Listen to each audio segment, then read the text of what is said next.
हरियाणा में 1500 करोड़ के जीएसटी घोटाले को लेकर गठित एसआईटी पर लोगों को शिकार बनाकर भ्रष्टाचार के करोड़ों रुपए वसूलने के आरोप लगे हैं।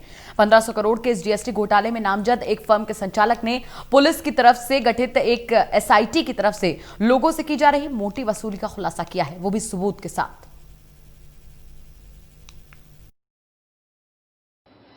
हरियाणा में 1500 करोड़ से ज्यादा के जीएसटी घोटाले को लेकर टोटल न्यूज एक बड़ा खुलासा आपके सामने करने जा रहा है।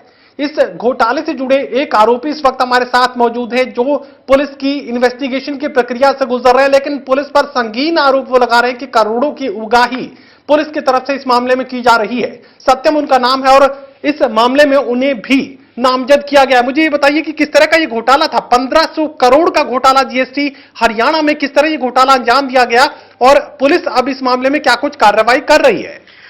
ये कोई घोटाला नहीं है, ये गिफ्ट कार्ड का मामला है जिसके अंदर गिफ्ट कार्ड 0% की आइटम है। ये जीएसटी से एग्जम्प्ट है, पर फिर भी पुलिस इसको जीएसटी इंक्लूड बता रही है और इस पे 18% का चार्ज लगा रही है।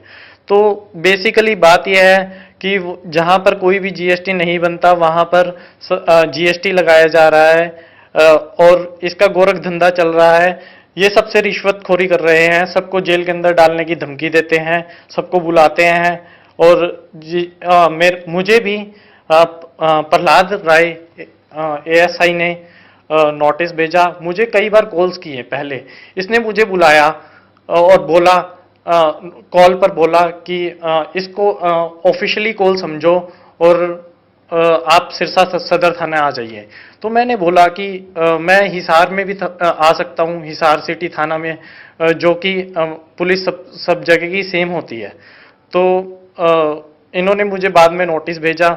इन्होंने मुझे एक बार कॉल भी किया, हिसार में सिटी थाना में भी बुलाया, पर ये नहीं मिले वहां पर और कहते चले जाओ आप। चलिए मुझे ये बताइए कि पुलिस की तरफ से क्या कुछ मांग आपके सामने रखी गई और आप बता रहे हैं कि करोड़ों की उगाही रोज की जा रही है, ये क्या कुछ ये पूरा मामला है? इसमें क्या है, इन्होंने अपना एजेंट्स दलाल मार्केट में छोड़ रखे हैं जगह जगह।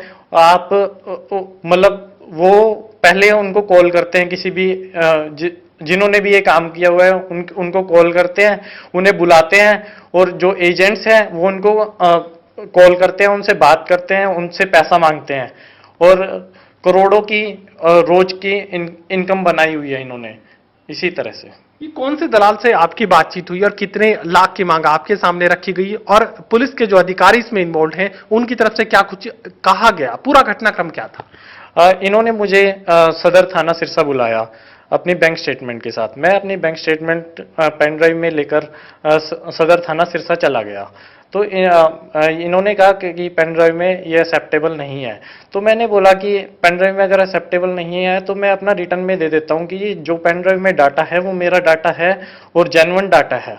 अगर वो कहते हैं ये नहीं चलेगा, हार्ड कॉपी चलेगी। तो मैंने बोला कि अगर ऐसा है तो मैं ईमेल भी कर देता हूँ, जो कि एक गवर्नमेंट में भी मान्यता है, ईमेल कर सकते हैं और वो सब कुछ। तो ये नहीं माने कि है ना आपको आना ही होगा और वो देने के लिए आना होगा। तो मैंने कहा चलो ठीक है, कोई नहीं, उसमें ये कोई लंबा इशू नहीं है, पर हमें सिरसा का चक्कर लगाना पड़ता है, इसलिए हम ईमेल का बोल रहे हैं।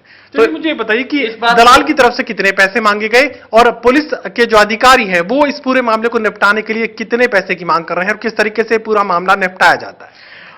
अब इन्होंने वहां पर मुझे मारपिटाई करी तैश में आकर। उसके बाद इन्होंने क्या किया, मुझे बाहर रूम से बाहर कर दिया।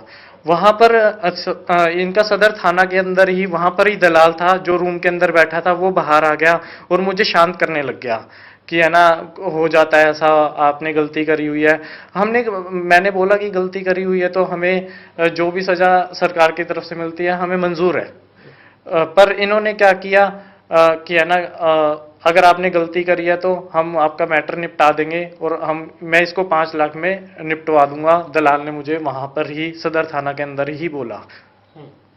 फिर वॉइस रिकॉर्डिंग में भी आपने ये सबूत जुटाया? मैंने इसकी वॉइस रिकॉर्डिंग कर ली जब दलाल ने मुझे बोला कि 5 लाख रुपए में आपका निपटवा दूंगा। कौन ये दलाल है और किस तरह से आपसे पैसे की मांग बार बार वो कर रहा था?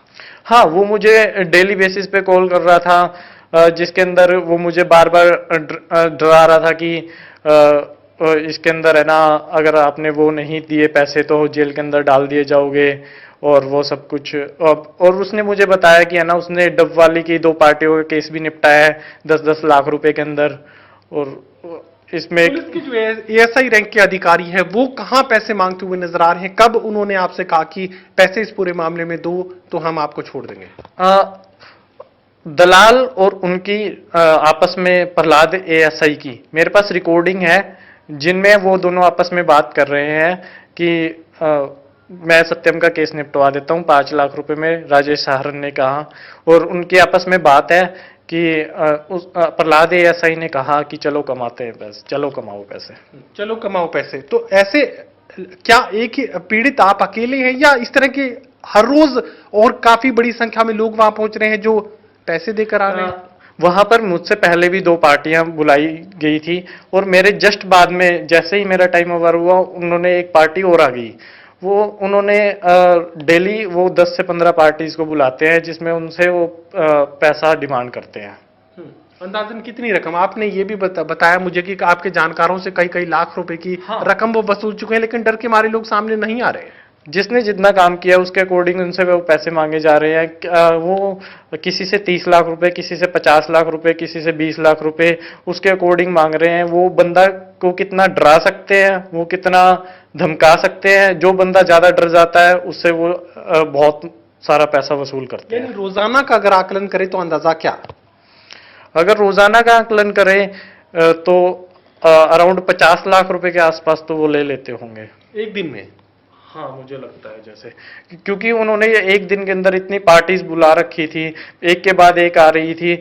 और जैसे दलाल ने बताया कि उससे पहले जो पार्टी आई हुई थी वो 10-10 लाख रुपए में डबवाली का मामले की शिकायत अब हरियाणा के गृह मंत्री अनिल विज तक लेकर पहुंचे। तमाम रिकॉर्डिंग्स के साथ आपने ट्रांसक्रिप्ट तक उनको दी कि कौन कौन से शब्दों का इस्तेमाल ऑडियो रिकॉर्डिंग्स में किया गया। पूरी जानकारी आपने गृह मंत्री को दी। ऐसे में अब क्या उम्मीद आप लगा रहे हैं? अब हम यही उम्मीद लगा रहे हैं कि उन्हें डिसमिस करा जाए और उनको पीसी एक्ट के तहत उनको कड़ी से कड़ी सजा हो।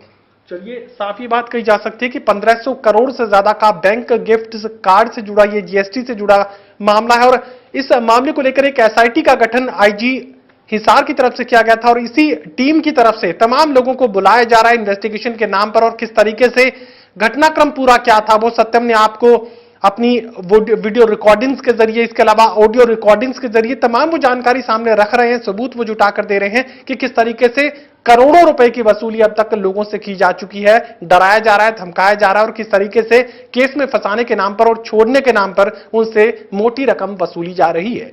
सहयोगी कमल के साथ महेश कुमार, टोटल न्यूज, हिसार।